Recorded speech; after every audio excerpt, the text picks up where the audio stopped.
Members of council, I'd like to call this meeting to order for Tuesday, September 3rd, 2019. The first item on the agenda is overview of cybersecurity. Joe, you just turn it over to Todd. Just turn it over to Todd. Todd? Thank you, everybody, for taking a moment to hear what we've got going on. I'll talk today a little bit about the dangers of fishing, and I'm not talking about falling out of a canoe. Yep. So, this is fishing spelled with a PH, and so I wanted to just go over a couple things. This is a pretty big threat to the town and municipalities across the country, actually to businesses across the country as well. Basically, phishing defined as a fraudulent attempt to obtain sensitive information such as usernames, passwords, credit card details by disguising oneself as a trustworthy entity in electronic communication. Electronic communication primarily being email. We've seen this kind of come through the town a little bit, and we've been training our staff since 2016 about how to deal with this. And I felt like it was a good idea to kind of go over it with you all and maybe train each of you as well as to what's going on. Online phishing attacks have increased 297% from 2017 to 2018. Commonwealth of Virginia experienced 76 million cyber attacks in 2016. Public sector agencies experienced a 130% increase in cyber attacks over the last few years. 91% of successful data breaches started with a phishing attack. So that's basically where somebody comes in and says that they've got an honest thing they want you to do, and you give them credentials and they get into your network or they get money sent somewhere, and so on and so forth. We'll talk more about that here in a minute. 30% of data breaches are caused by repeat offenders from within the organization.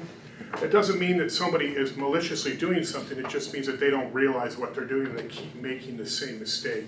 So here with the town offices and town staff, we continue to do a training with everybody every quarter to make sure that everybody's up aware of what's going on. I'll describe the training here in a minute. 75% of companies infected with ransomware are running up-to-date endpoint protection. That basically means that the agencies are running proper antivirus software equipment, antivirus software, they're running proper firewalls and so on and so forth, yet they're able to get into the system because somebody gives them access accidentally. Business email compromises increased 136%, identified global exposed losses between December 16 and 18. Again, I can't emphasize what a big deal this is for everybody. Here's an email we got here in Front Royal. You can see it says there, hope this finds you well. Please can you help me get Walmart gift cards from any Walmart store around? I need to send them to a birthday gift to a loved one. I'll pick them up myself as I am on a trip. I'll repay you when I get home. Thanks, Tom Sayer. This is an actual email we received. Multiple department heads received this email. Tom didn't send that email. Well, he asked me for money for a Walmart card. Yeah, well, he didn't, but that's the email we received. Of course, staff identifies this right away, contacts the IT department. We just basically tell them to delete the email accordingly. If that one bothers you, this one you'll love. Oh, that's me. Let me know when you receive this email, as I will need you to run a task to purchase Google Play gift cards at the nearest store today. Write me back for denominations as soon as you can. What's interesting about this particular email is it happened the day after Matt was announced as interim mayor. So they're paying attention to what's going on in the news and sending emails out accordingly. Alyssa caught this and knew exactly what it was before it happened. Here's an interesting thing that happened. DC government falls for phishing, pays nearly $700,000 to scammers. This is happening all over the place, and we're trying to get ahead of the curve, if you will. Like I said, town staff began training in 2016. Basically what the training involves is a 45-minute course on what phishing is, how it works, how to identify an email that's not appropriate in your inbox, and then giving you instructions on what to do with that email. And then we periodically go through the process and test over and over and over again staff to see who basically clicks what and who compromises the system. If you click on a link that we send you on an inappropriate email, then you get remedial testing that we ask you to do as well to try to teach you again how to identify it. When we first did our first exposure test in 2016, we came back at 19.3%. We just recently finished one, it was down to 15%. The industry standard for government agencies was with less than 250 employees is 34.7%. There's not a week that goes by that I don't get a staff member coming to me saying, hey, I think this is a bad email. And so with you guys being the decision makers for the town, I felt like it was important to point it out to you, and I'd like to give you the same training that we gave to town staff. Like I said, it's about 45 minutes long. With your permission, I'll send you that training link next week. It's called Kevin Mitnick Training, Fishing Training. I forget the exact name, but we'll send that to you. And then here's what you do if you don't know what an email is. You take appropriate training from the town IT office. That's what I was just describing. Watch carefully to identify bogus emails. And if you're not sure what it is, give us a call. We're right here to help you any way we can. There's my contact information. You can contact the main number for the IT department is 631-3600. That number goes to both myself and Grant Autry, who works in the same department. Or you can contact me on email, or you can contact me via my mobile number. So with your permission, I'll send that link out for you guys to take that training next week. And if you have any questions about it, let me know. Great. Hang on, Todd. Any questions, council? Gary? This is very important. Been reading a lot in the papers about this ransomware. It's hitting a lot of people. Yeah. I think this is something that our employees need to stay on top of yearly. Yeah. We where I work have we go through what they call MOAT. It's security awareness, and we got to get certified every year on that day, or we're locked out. Yeah, that's a good thing. And it goes into your mobile phones and then the whole bit. So. Yeah, there's a lot more to cybersecurity than just this, but this I know impacts each of you. You probably received emails and don't even realize it. So this was what I wanted to discuss with you guys. We're doing a lot more behind the scenes that I don't want to get into right now, but we're preparing and doing what we need to do to keep our systems safe. So, yeah, Todd, can you? This is a little bit off topic. What's the town of Front Royal's plan as far as the digital transformation? Are we currently on a cloud service? Are we just working off servers? certain systems are on a cloud server, certain systems are hosted here in-house. The bulk of everything is hosted in-house. There are a few things that are set up in the cloud. The town's website, for instance, is all cloud-based material. But we have about 15 physical servers, and that amounts to about 45 different virtual servers. So we run multiple servers on one computer, if you will, virtually. That way it saves us money. We don't have to buy as much hardware. But most of the stuff is housed in the building, and we have firewalls and appropriate protection to keep that stuff safe. But I suspect having to keep up to date, it's got to be time consuming. It is extremely time consuming, yeah. And you're, honestly, Grant and I we're a lot of good things, a lot of different things, but we're not the best at cybersecurity, so we're looking to get some additional training, some additional help with that as well. Would it be advantageous, or I know that a lot of local governments and state governments are, well, definitely a lot of corporations, but there's this big migration into the, AWS cloud service or whatever the case is. Is that in the plans for the town, and have we done an assessment or anything like that? Have we had an outside firm come in and do an assessment? So some of the systems we use are not available that way.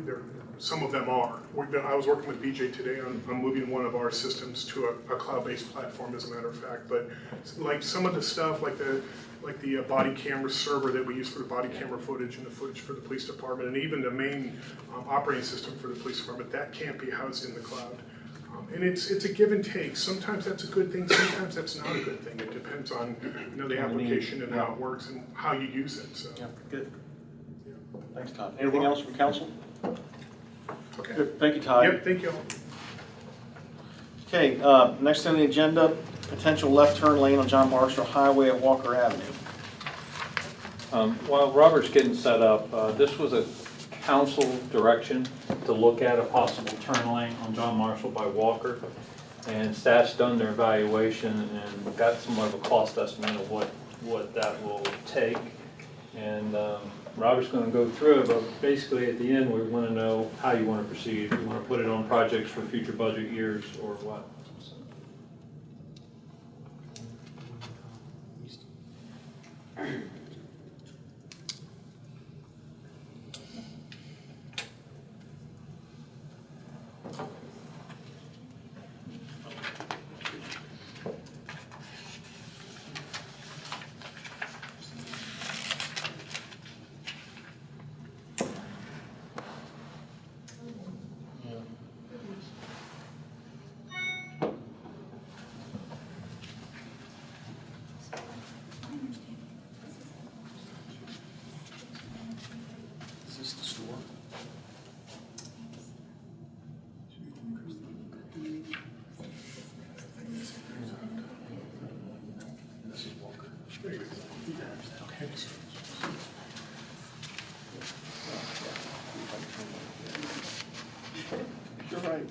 near There the it is. creek. Yeah.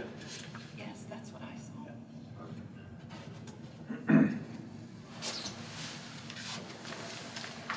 Thank you, Doug.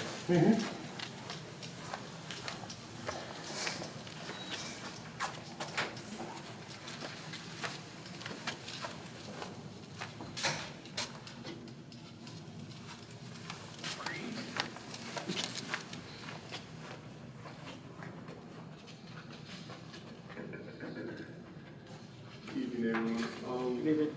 I apologize, I should have included an area map for anyone who's not familiar with where Walker Avenue is. It's off of John Marshall, and it's two roads before Leech Run Parkway as you're heading out of town. So it'd be Walker, Lake, and then Leech Run. And then Walker curves around and then ties back into Westminster, right across from the new high school.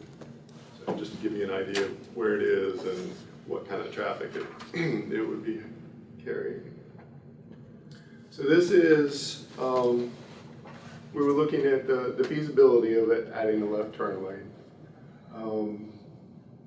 The turn lane, or I guess really we're constructing a through lane and using the existing eastbound lane as the turn lane.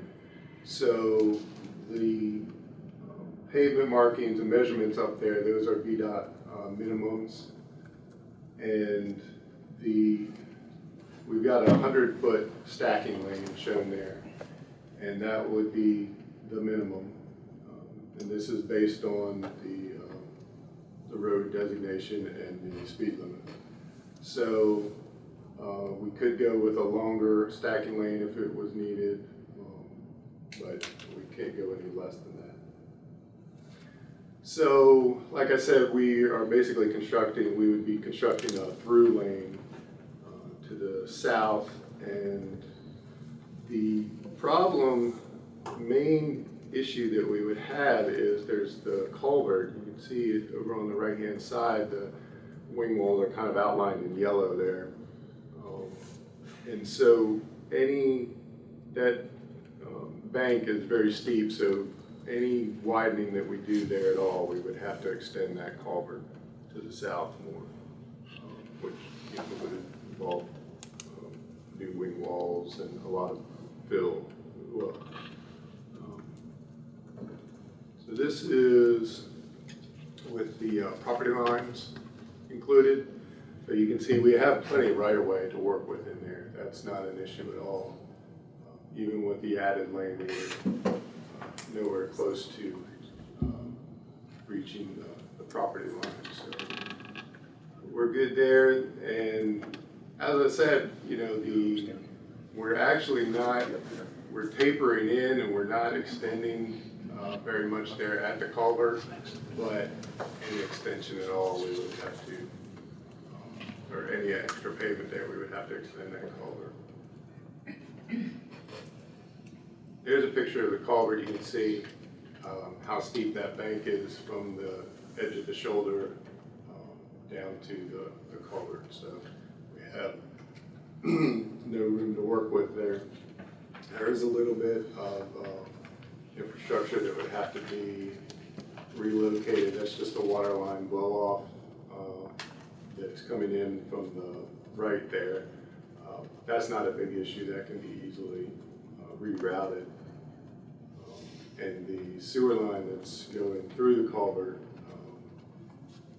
is, because we're just extending, we would keep the same alignment, and so that shouldn't be an issue there. It's mainly just a matter of extending the culvert and adding fill in there.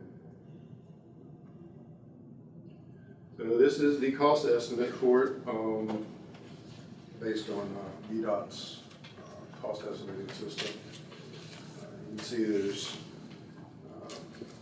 around 77,000 for engineering, and then construction is 391,000.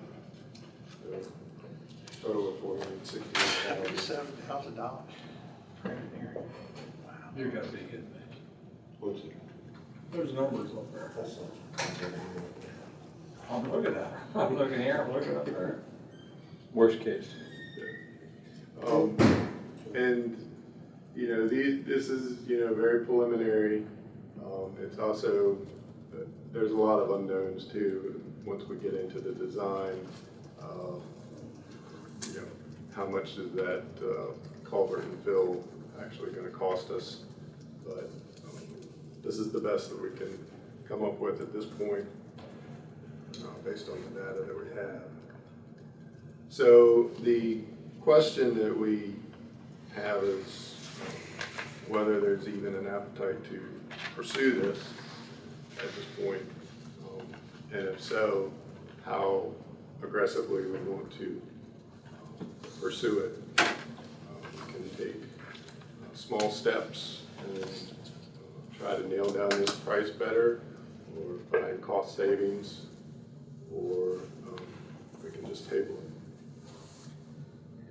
Is that a big issue up there now without that turning lane? No, I just know that, I guess it was spring of last year, you know, school and that, it's really hinged on school traffic. They're using that Walker as a get around of Westminster, so there does create I do know, I've heard complaints during the school hours of people trying to get through Walker.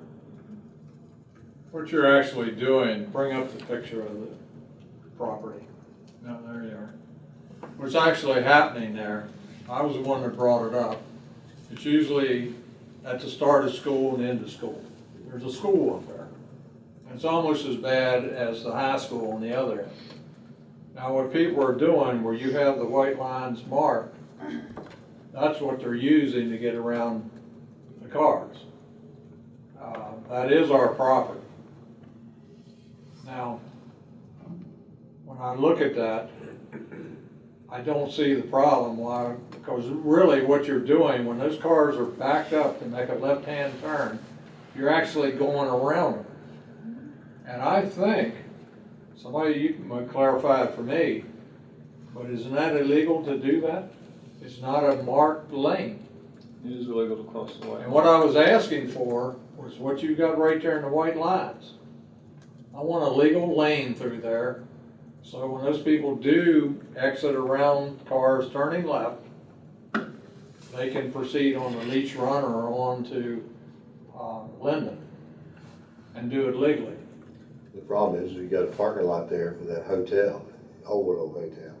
And as long as there's a shoulder, they're gonna take it, whether it's legal or illegal. Yeah, and I'm asking to make it legal. This has been that way forever. But does it make it right? No, not necessarily. That's the problem we got in this community. We always, well, that's always the way it's been. Let's make something right for a change. Let's fix this thing. I don't know about $500,000 for painting some white lines.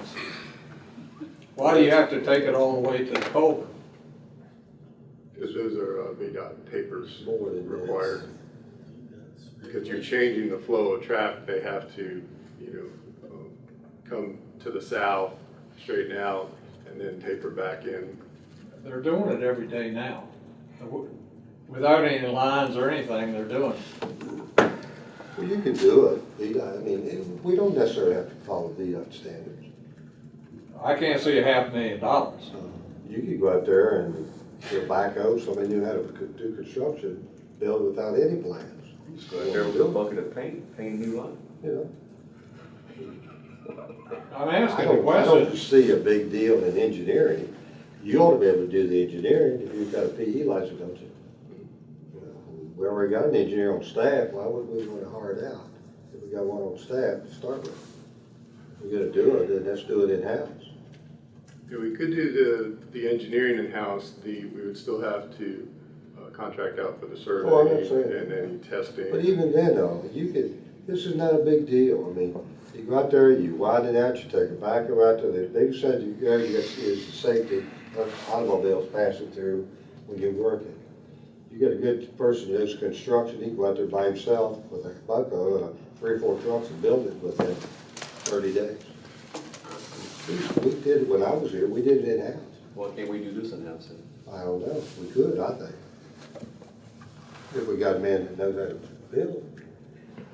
Well, first of all, you know, Robert is only one man, and to get him to do this engineering, he can do it, but I'll have to talk to Robert to see what his schedule is and getting it done. It's all time-based That's what we here. hired engineering for, to keep from having to go out and But do you these got- little projects. That's what I'm Okay, saying. that's fine, and we can go back. I don't know what his commitment is and when he can do it, but we can do it internally, that is fine.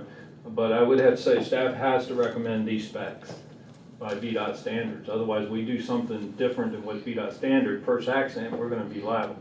And that's the thing that I have to protect the town on. Even if we had to take and go outsource the engineering, could we do this in-house, this project in-house? Yeah, this whole project can be it could be an in-house project, it's gonna depend on time. You know, there's also other avenues through VDOT, revenue sharing as well as smart scale.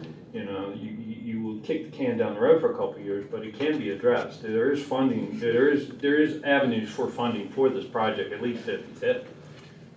But it's gonna take time to put it into that. But we could go ahead, if you allow me some time, I can come back to you on a time schedule to do it internally. I don't think that's an issue here. Because the biggest issue would be the culvert. I mean, Right. and that, I don't think you'd have to extend it out that far. Also, what I'm aware of as well, that we do have a water issue just north of there, up north of that culvert. There's a lot of water that runs down that road. Yep. And so it would be my suggestion, once we get in there, to maybe try to do some curb line or something to channel that water away from there, because I mean, it is, in a heavy rain situation, there is a lot of water. I've had reports of citizens complaining about that. So, I mean, there's benefits of doing this as well, because we can correct some situations. So if you entertain me just 2 weeks, I can come back with a better schedule, realistic. I'd like to see the schedule, but right now, there's no funding. We don't have any Well, funding. if we end up doing this in-house, if we can do this in-house, If you it's, get, if we could get something set up that we may be able to do it, then I have no problem. But I'm not willing now to do any more financing until we know where we're I headed agree. in the financial end of it, I agree. until we do that. This was a deliverable that was asked in the spring, and it took Robert some time to do his due diligence to make sure that whatever number he put up here tonight was something that he could take to the bank. I mean, it's not a number we want to hear, but Can I ask another dumb question? I'm looking at that picture up there, and you say we have to extend all the way to the culvert. How come we can't go further back west? And that's still our property coming along there. If you do VDOT standard, you gotta take the intersection in the middle and you expand each So they both go, directions they take. equally, or whatever the state standards are.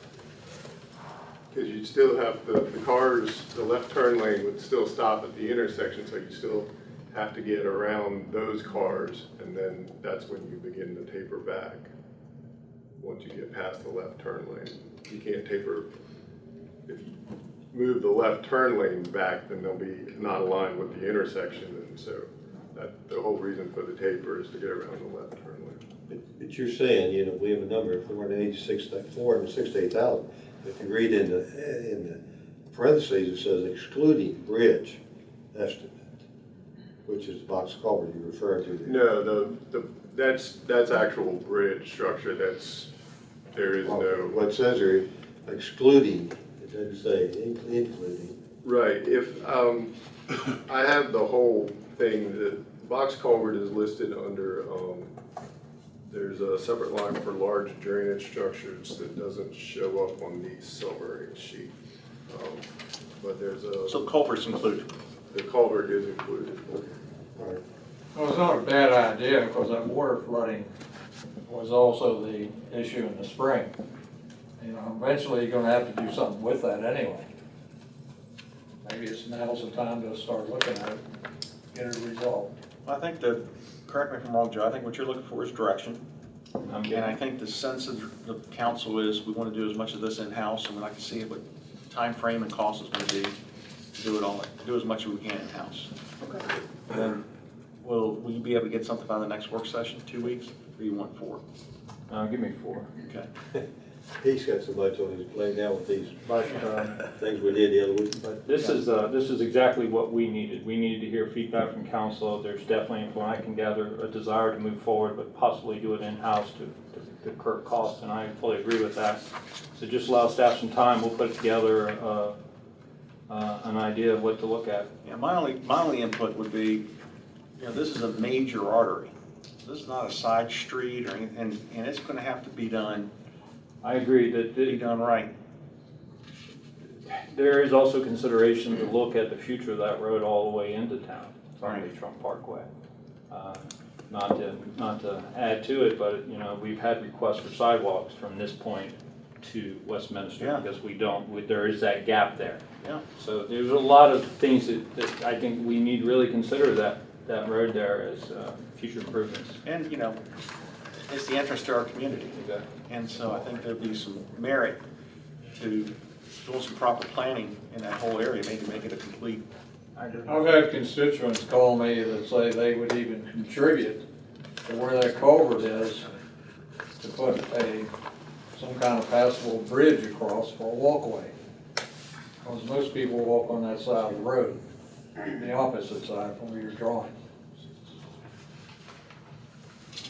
Okay. And if we're looking at the possibility of a sidewalk, this would be the time to do it, because one of the reasons that we don't have any sidewalk out there is because of that culvert. There's no place to continue a sidewalk on either side, so that's a big cause for the gap there in the sidewalks. So if we're extending that culvert and having the possibility of, extending it more, then that might be something to look at as well. Okay, anything else for Robert? Thank you, Robert. Thank you. For your presentation, good information. Next on the agenda, write-offs for bad debt and update policy. DJ? Good evening. Not the update policy part, I apologize for that, that's my error. It's just a write-off of bad debt. Council would request that we come back quarterly with the write-off of bad debt. This time around, we are looking to write off $15,915.71. That represents approximately 0.5% of the budgeted sales that we have currently. There's a list included of the amounts, the date of the final bill and the service addresses. We're just looking to put this on agenda for council to approve at the next meeting. It's hard to believe we can let these things get that large, $1,500, almost $1,600 or whatever. It could be just 1 month ago. I know.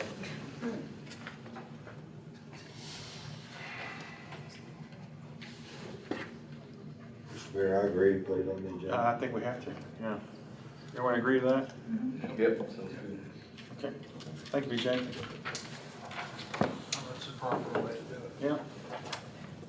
So Kick the can, and kick the can, and kick the can. You might as well clean it up. Okay, next is continue discussion of goal settings with the following: property maintenance, Valley Health, pilot, reduce town government expenses. Joe? All right.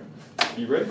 I have a quick question. Did we take out workforce housing? That was goal area number 15. We didn't, we can talk about it tonight as well. These were the ones that Matt brought up Okay. as highlights. But just want to go down through the list here, property maintenance first. Yeah, it's fine. Yeah, it's fine, man.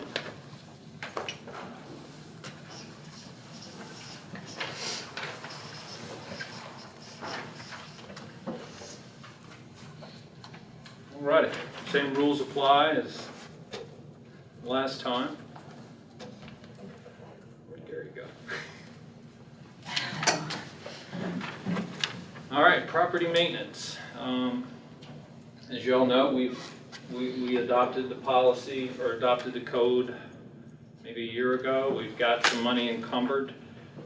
We still have not have enough money encumbered to actually bring somebody on staff to administrate this program.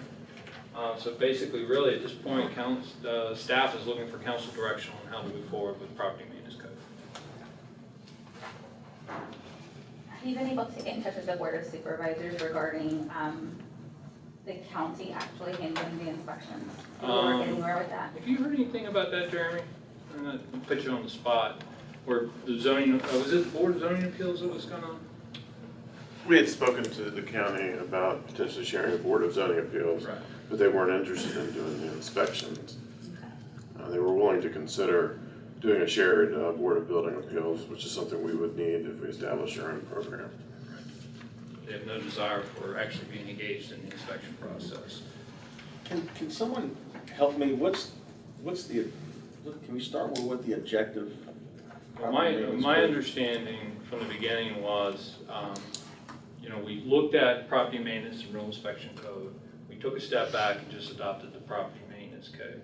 It was my understanding from council's direction at that time that they wanted to focus on blighted and derelict structures. That was the focus point at this point. And that as far as the conversation. So I'm just making sure I understand. Blighted structures is the objective, that we want to find a way of improving blighted structures.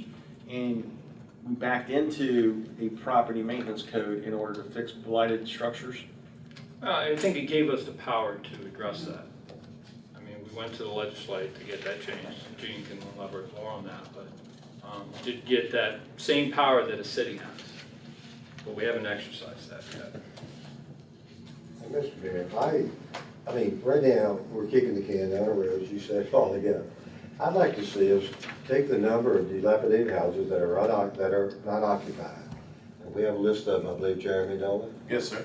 And pick one or put them in a number and a half, draw one out, and proceed with the state code on that particular dilapidated or building that we need either removed and or repaired.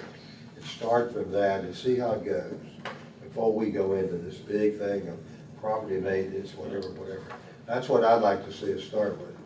We have enough money to do something to maybe one or two or three and see how it goes, and then proceed after that to a bigger picture, whatever that picture may be. Okay. Now, part of it is, and I've used this analogy in the past, government's really good at the stick, and we're not very good at the carrot. A lot of these blighted structures are blighted because there's not a financial incentive for either the owner of the property or an investor to do something with it. And, if we can get creative on how to offer incentives, we may find it's a lot easier and a lot less expensive to offer incentives to repair these blighted buildings. But I know what you're after. You're after goals tonight, discussion. So, I mean, we're going down perhaps a rabbit trail. One goal is to pick one project and execute it. That's Gene's idea. Does anyone else? Gary, you have a lot of information. Yeah, I got a lot of stuff here, and this, again, it's all state code, and it goes into tax abatement programs. And that'll get into, and I went and I spoke to Doug before our meeting, but it looks to me like we will have to set one of those up. But as far as state code goes, it gets into, abatement of removal of nuisances. It's got authority to require removal, repair of buildings that are derelict. According to their definition, if it's boarded up and has no electricity running to it, it's derelict. And there's state code in ways that we can attack this. And that's the way I'd like to see us go with it for now. But again, we're going to be illegal. It's going to be a legal battle, and the council's going to have to get wholeheartedly into it if this is the direction we want to go with it. Yeah, I'm willing to be part of the solution on this because it is a problem and we have people coming into town and the first thing you see is a building that's falling down. When it gets into buildings that are used for illegal drug use, there's a number of things. Yeah, are we talking about buildings in general, or are we talking about unoccupied? The only thing what I read into it, Councilman Ewald, is a lot of the historical districts is off limits as far as the buildings goes. But there's a number of things. Well, I'm just curious. To me, I think we need to get a house that's nobody living in it. Right. That's To begin with, and test the water. See where we go. Get Doug to pursue it, or whoever, and see where we go. If that one goes good, then let's choose another, and then another one. And it may be, on those, not talking about the incentives, that when you get into the property maintenance thing, on the outside there, derelict buildings, and maybe the incentives may come in and be a big asset to somebody that has a building that they're renting already that's not livable. That's where I'm seeing the difference between a livable building or a so-called livable building and a derelict building nobody's living in. Well, that's why I asked the question I asked as far as the objective. What is Yeah. because first of all, I think terminology is important. Oh, yeah. When I hear property maintenance, I hear the government's gonna come and inspect my property and ensure I'm maintaining it properly. So maybe we wanna have a blighted building policy, or if we're targeting blight, if that's our objective, then I think we need to focus on blight, and staff needs to come up with legal and call in VML if we have to, and put a policy in place or a program in place and procedures and steps in place for us to target blight. Now, if the objective is property maintenance, rental policy, rental properties and all that, that's a whole different beast.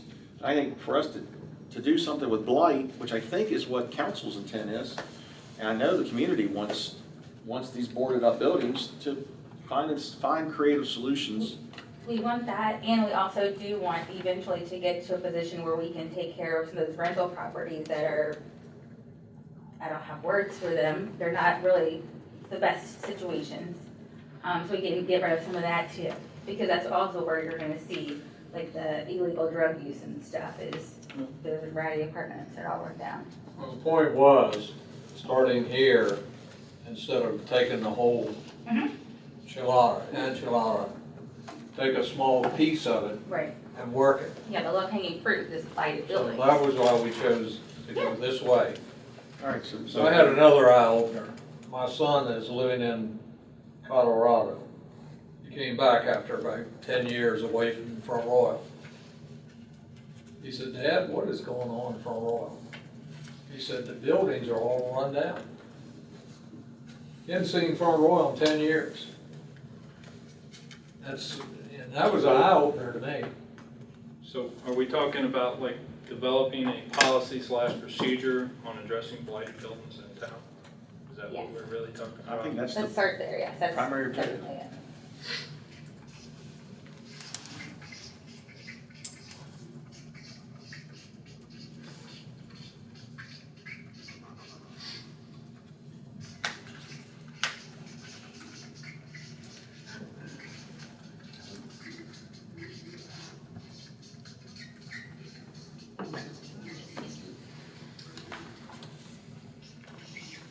Okay, so we'll develop policy procedures to address blighted structures. Number two, I changed the name. At the top. You want me to change it, or goal is to? Well, I think that we're targeting blight. Right, okay. No problem. Well, we're ready to target rental property maintenance. Well, that's different what Councilman Tewell said. What? He said a building that is boarded up and is not usable. Well, they're not living, it's not inhabited at this point. I think state code uses the term, state code uses, geez, I just said derelict, that's not right. Derelict. Derelict. Yeah. Derelict. Derelict. So derelict rather than blighted? Yeah, I would. Derelict. Derelict, blighted buildings. So we better get on the same terminology. So, That's right. Bring us back to, before we can finish this goal here, can you give staff 90 days to put something together on this? Sure. Now, we are talking strictly of uninhabited homes, right? On the definition of derelict, which, Okay, that's what which I is, make sure yeah. that we're aware of that. And I can We make good, copies. Ken? Yeah. I can make copies for you guys. I've got a copy, and I think you. I gave it to you, I think I gave it to council before. who's gonna champion it? I'll help with it. I'll help with that. Awesome.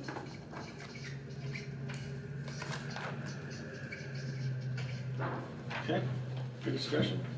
I think that should cover, I'll tell you something I'd like to see, with this, I'd like to see, in addition to the development policy and procedures, I'd like to find out what state and federal programs are available. Right. Or even- Programs, assistance. Yeah, nonprofit. Yeah, I know where you're going with the CARE. Yeah. Right. Good discussion. Y'all want to try to get one more in? Get one more in tonight, because I know we have some. I am very interested in the Valley Health pilot. Okay. Natasha spearheaded this with, Doug, are you in a position to talk about that? Some, yeah. Can you, well, where do you want to start with that, Joe? It's your ball. Well, actually, I think Doug got a lead because I'm not too sure. Doug was looking into it, and I don't know where Doug left off, so, on the pilot, Valley Health pilot.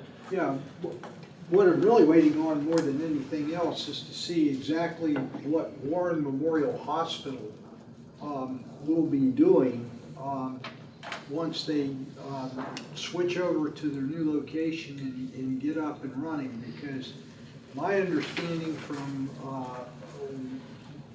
the street, if you will, is they may be engaged in some different activities than what they're engaged in right now. Now, whether or not that's true, I don't know, but that's what I've heard. I'm sorry, can you maybe back up and tell me what the program? Oh, I'm sorry. Let's start with what the program. Oh, I'm sorry. Yeah. You didn't hear the Right. lead in from Right. before. I apologize. Back in was it March, Tasha? I think so. Yeah, we got a, Tasha brought it to my attention, and Tasha and Melanie Salins and I went over to Winchester and met with the Winchester City Commissioner of the Revenue, and there is a state Code of Virginia sanctioned pilot program, pilot agreement program, where if a hospital is engaged strictly in a non-for-profit healthcare provision, they cannot be taxed by a locality. But if they engage in activities which are profit-making, a locality can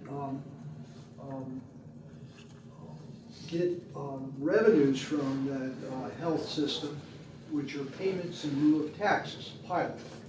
And Winchester was considering filing a lawsuit against Winchester Medical Center for all these profit activities that Valley Health was involved in.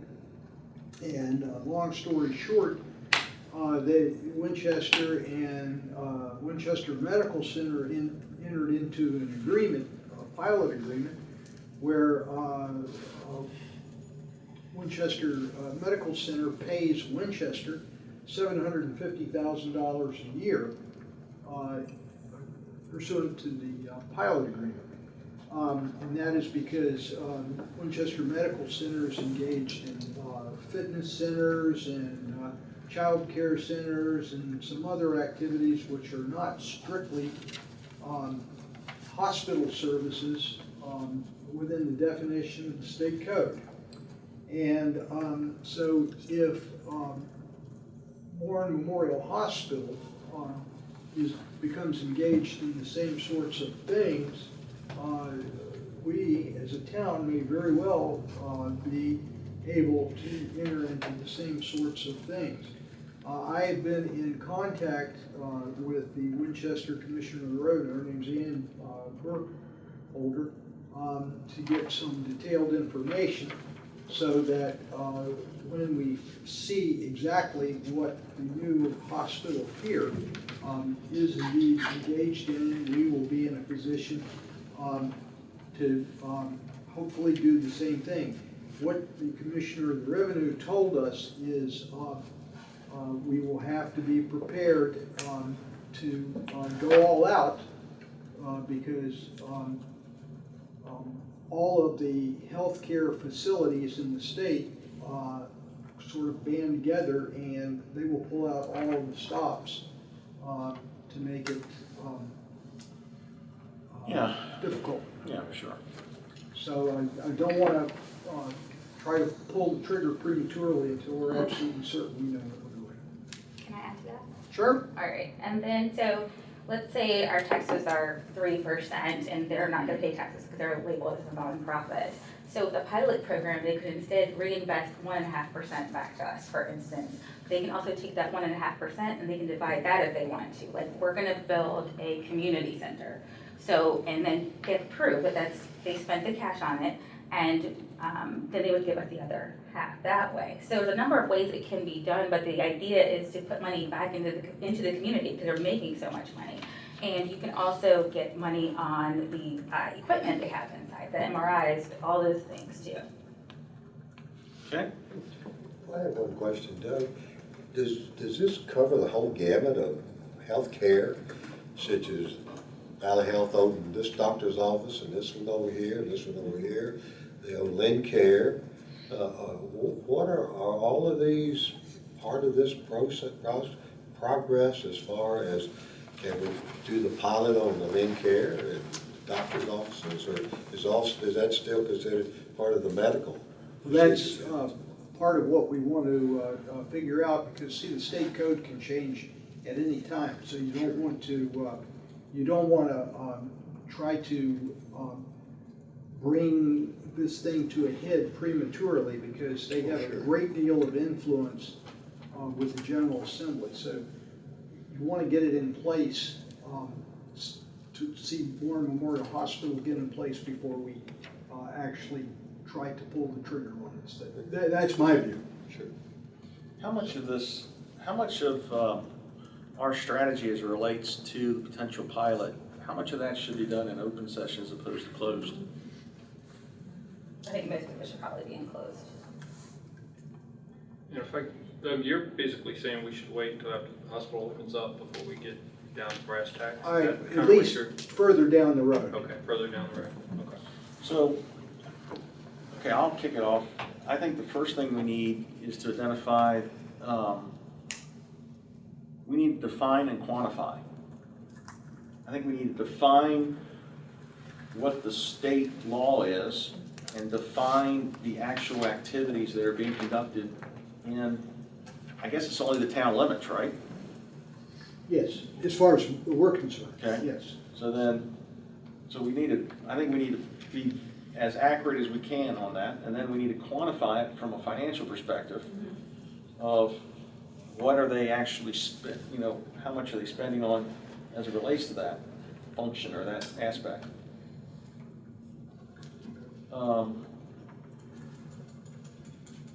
I think by the end of the year, we should have a general idea, have a goal by the end of the year, have a general idea of what that looks like. What do you think, Doug? Yeah, I think we'd have a much better sense later on, maybe by the end of the year. I think right now we're a little early in the game, but later on I think we'd have a better sense. Well, but I think, right, I agree, but I think at a minimum, we know what functions are being conducted now. Mm-hmm.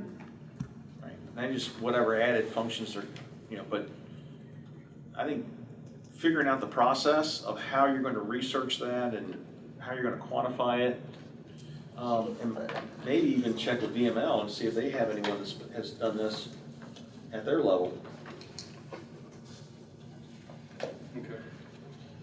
Yeah, and I can also check with, I'm on a listserv with all the local government attorneys, and I can run it by them with all the localities in the state. Yeah, that'd be smart. All right, so I'm grabbing for some words here. Quantify. Define and quantify. Define. All right, I'll work on the Define. verbiage more, but I'll write define and quantify, but I'll wordsmith it later when my brain's working. Yeah. And quantify, and that, we're looking at the end of the year. January 1. January. Okay, and I'll, Natasha, you were able to spearhead that? Doug, did I not understand that under this new property that they're acquired, they're building, is one of the things that they're doing is they're bringing independent doctors in under their umbrella, and we put them on that property in separate, just like campus 1, 2, and 3 at Winchester Medical? That's my understanding. That's one of the issues that. Yeah, and that's why, one reason I think we need to wait, because I think they're gonna be reorganizing the way they do things quite a bit. That was the issue that I was noticing. Well, it's fair to say, we're not out to, poke our finger in Valley Hill's eye. No. But we have a fiduciary responsibility to the taxpayers of this community. And, Yeah, they're a wonderful asset. right, they're a great asset to our community. And so. Okay, anything else? You good with that, Joe? Yeah, I'm good. We can do another goal, or we can, it's whatever your pleasure Yeah. is. Oh, I got 10 minutes. Okay. We'll do one Oh, we more. got 10 minutes? I don't know, trying to wrap up at 8. I know we got a long closed session. Yeah, I know, that's why I was like, we're trying to wrap up at 8, for this part anyway. All right, so we got property owners, Valley Health Do you want to Fire, do public relations or public communication? public relations. I can talk about that real fast. Yep. Back in, I first got on council, VML was running something where there's a new system called Polko. And they needed some test communities to use. It's an online forum where we can pose questions to the citizens. And the great thing about it is they can't argue with each other. You can put yourself and your comment over in the pro section or the con section, but there's no back and forth between that. And so we were chosen. They have sent the contract over. Doug has the contract. He hasn't had time to look at it, but they are ready to do that, set for a demo. They're willing to come up here and host a demo or something like along those lines, but it's nice and clean. Mm-hmm. Okay. I'm sorry, what was the name of that? Polco, P-O-L-C-O. You just looked that up on? Okay, yep. And you can join for just regular Virginia stuff. They'll ask you, I think the last question came up in our thing, like your favorite tourist attraction in Virginia or something, and they put it in the magazine. Well, that's interesting. So I didn't know about that. That's good. So apparently you had that on your list as well. I did. So from my perspective of public relations, slightly different. I think yours is more of a solution or an application. Right, yes. That applies to an overarching.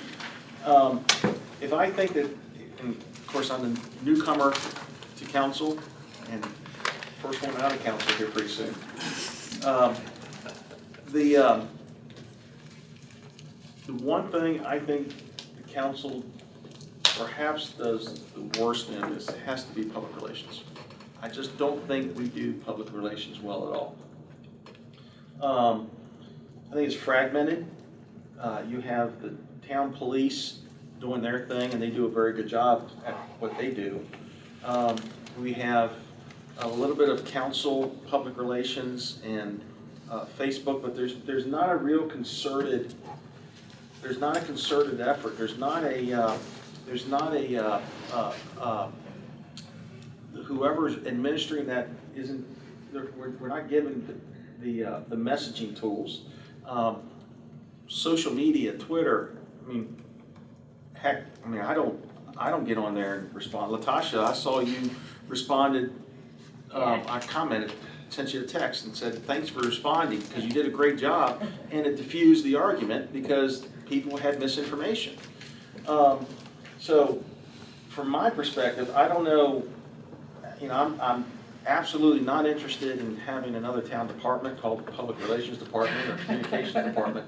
But I think we need to figure out a way of giving someone the responsibility to do public relations and give them the tools, the resources, the access, the messaging, the ability to answer people on Facebook and Twitter.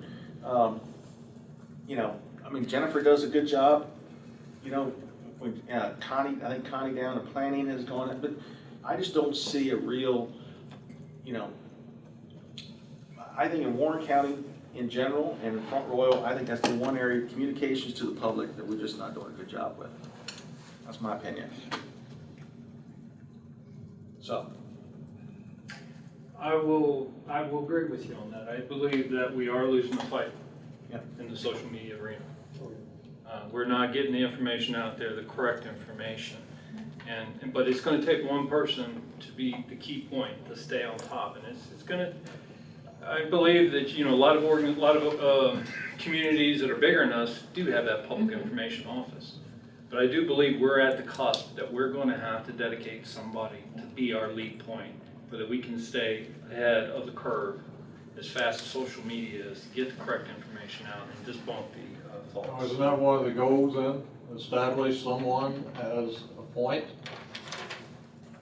Would that be like, I don't want to throw out more responsibilities, but possibly something Jennifer could do if she took a couple, I don't know if you need classes for PR, I mean, I'm sure there is something, but she's already responding, so just having more information about how to do it, I guess.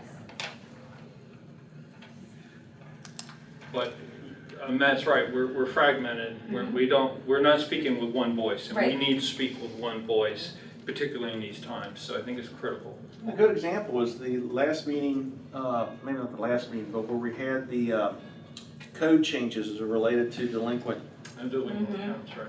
There I was a mean, misconception that there it was was gonna be retroactive, and And do we individually respond as council members? Should staff be respond? So I think there needs to be a public relations plan. I think there's gonna need to be a public relations person whose primary responsibility, well, not primary, whose key responsibility is Well, communication. the latest to and one from I the saw, public. that was just the other week, when we had our work session to discuss the duplicate water line going out.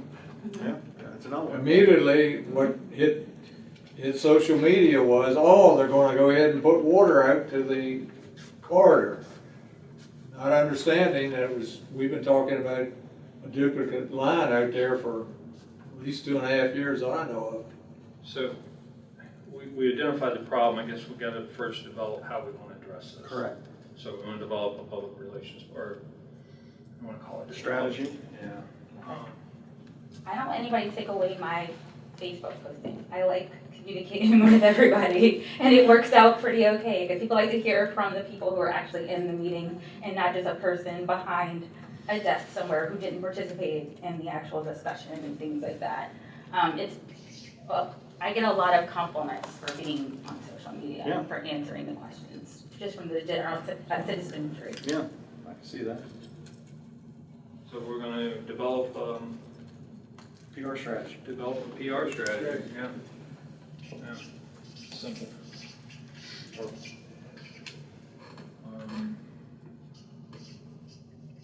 Strategy. PR/communications, just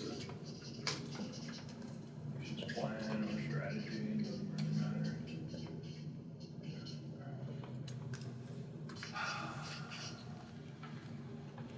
Who's gonna champion it? And January 1st. January 1st. It's I a plan. I would you know, love to, but I'm not gonna be here long enough. You can still champion it, it's fine. Just come to those meetings. November the 1st. Write down by November the Everything. 1st. Everything's November 1st.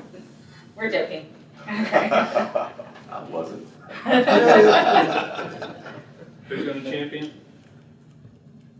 I'll do it. I was gonna say, if I become the mayor, then I'll do it, but if I'm not. Are you the gonna go mayor, to social media, Gene? Pardon? Are you gonna go to social media?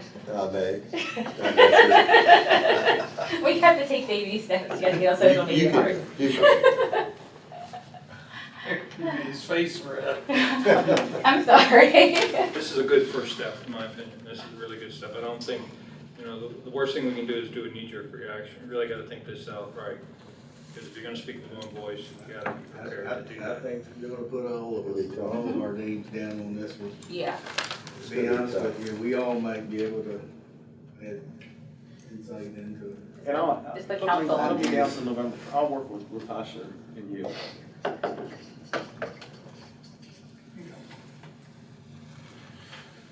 All right, good. Let's save the Yep. next topic. Should be a short one. Reduce town government expenses. I'm gonna take more than a couple hours to discuss.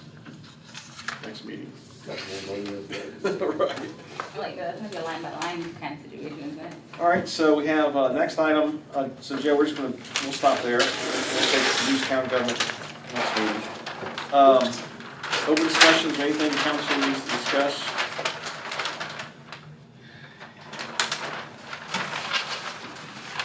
I am very concerned about Steel Avenue. We discussed that.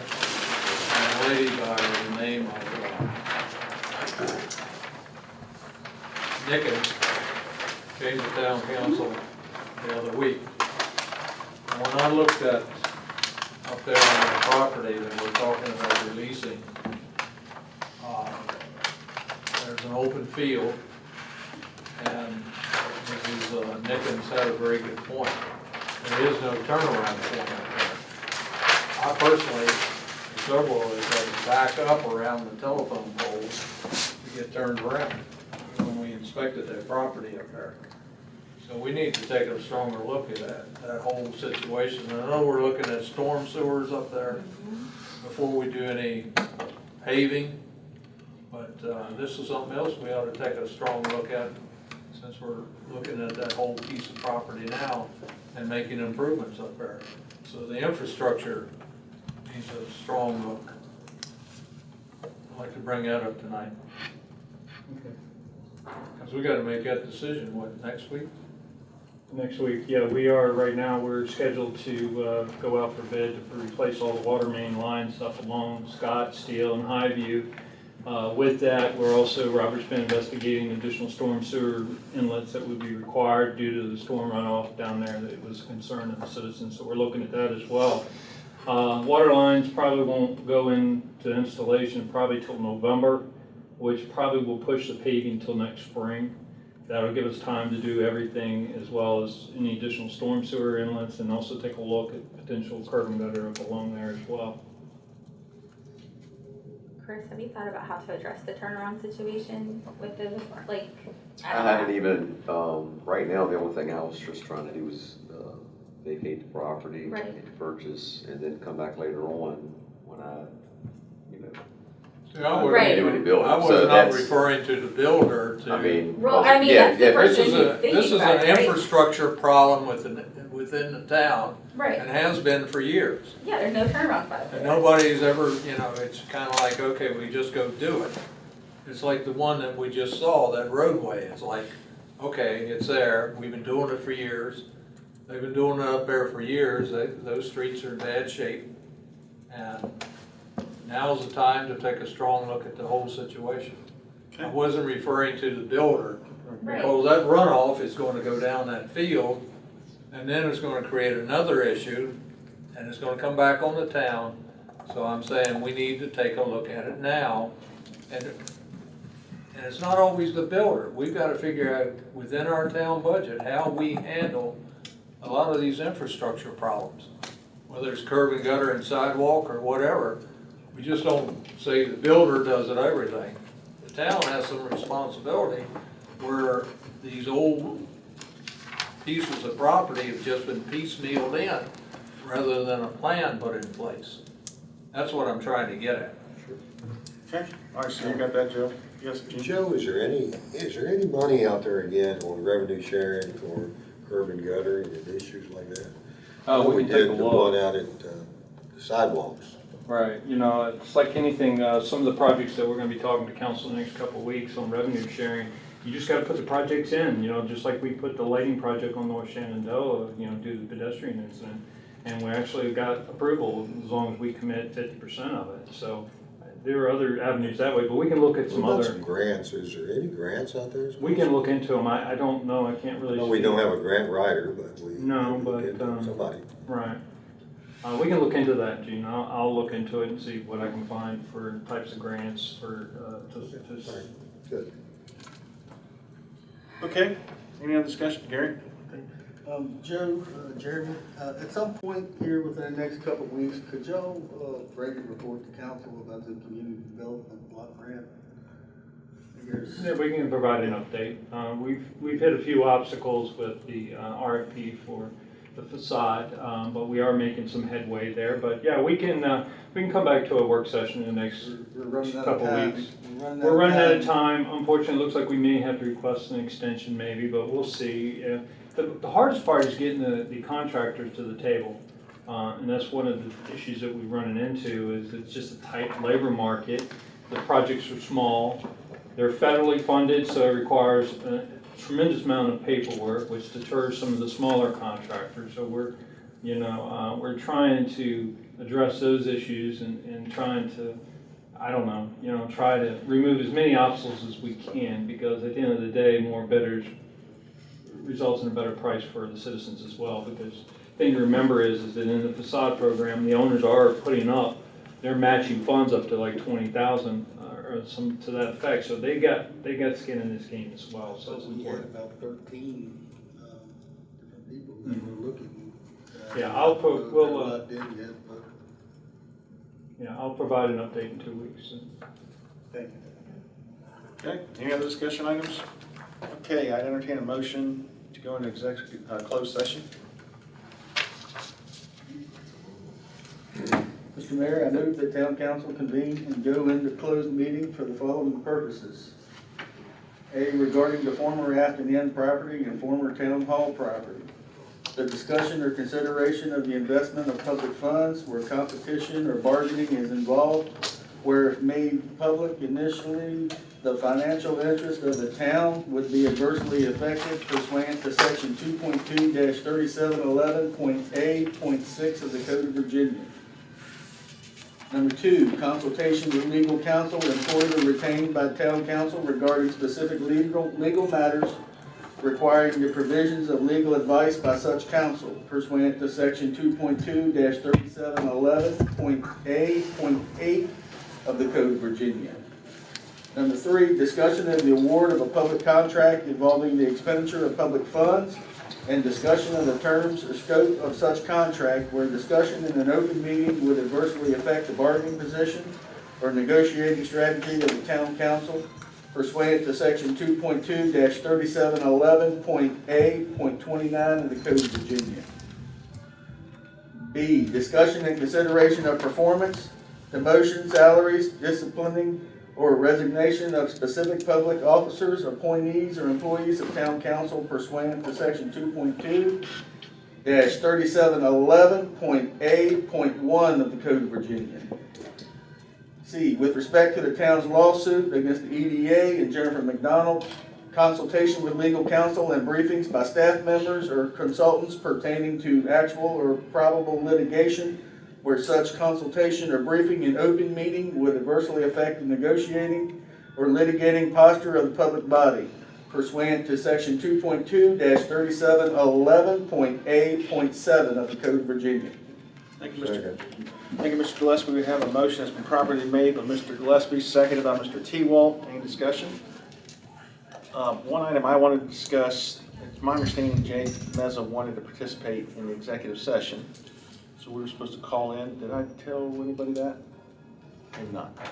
Well, we got the phone right there. Okay, it so should be a problem. Doug, how do we handle that as far as Jake voting and, maybe I talked to you about it.